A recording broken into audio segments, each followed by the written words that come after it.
आप ब्रह्मांड में अपनी अगली छुट्टी की योजना बना रहे हैं। आपने जाने के लिए कुछ संभावित स्थान चुन लिए हैं।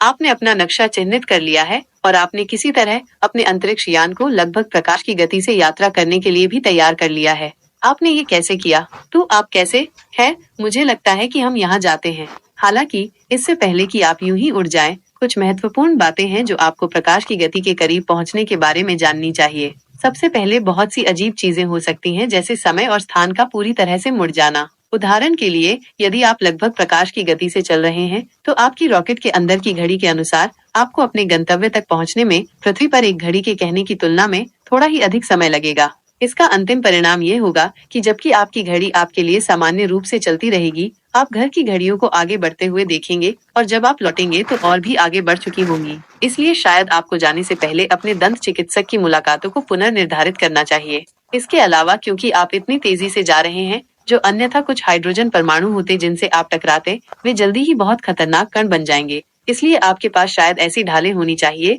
जो उन्हें आपके जहाज और संभवतः आपको भी जलने से बचाएं। और अंत में, आप प्रकाश की गति की ओर बहुत तेजी से गति नहीं बढ़ाना चाहेंगे, क्योंकि खैर, हालांकि चूंकि ऐसा लगता है कि आपने ये सब पहले ही पता लगा लिया है, तो आइए बात करते हैं कि ब्रह्मांड की यात्रा करने में कितना समय लगता है। जबकि आप बहुत तेजी से यात्रा कर रहे होंगे, ब्रह्मांड भी एक बहुत बड़ी जगह है, इसलिए आपको कुछ आश्चर्य हो सकता है। उदाहरण के लिए, भले ही आप लगभग प्रकाश की गति से यात्रा कर रहे हों और जैसा कि आपको याद है कि समय और स्थान की विचित्रता दूरी को आपके लिए छोटा कर देगी, फिर भी आपकी रॉकेट की घड़ी कहेगी कि पृथ्वी से सौर मंडल के किनारे तक पहुंचने में आपको 9 महीने से थोड़ा अधिक समय लगेगा। पृथ्वी पर एक घड़ी के अनुसार यह और भी अधिक है, 1.5 वर्ष से अधिक। ये इतना बुरा नहीं है, लेकिन अगले तारे के सिस्टम तक पहुंचने में आपकी घड़ी कहेगी कि आपको 2 वर्ष से थोड़ा अधिक समय लगा। ठीक है, यदि आप दूर के छुट्टी स्थलों पर जाना चाहते हैं, तो आपको शायद कुछ अतिरिक्त स्नैक्स से अधिक की आवश्यकता होगी। हमारी सबसे नजदीकी बड़ी पड़ोसी आकाशगंगा एंड्रोमेडा आकाशगंगा की यात्रा में 10 लाख वर्ष से अधिक लग सकते हैं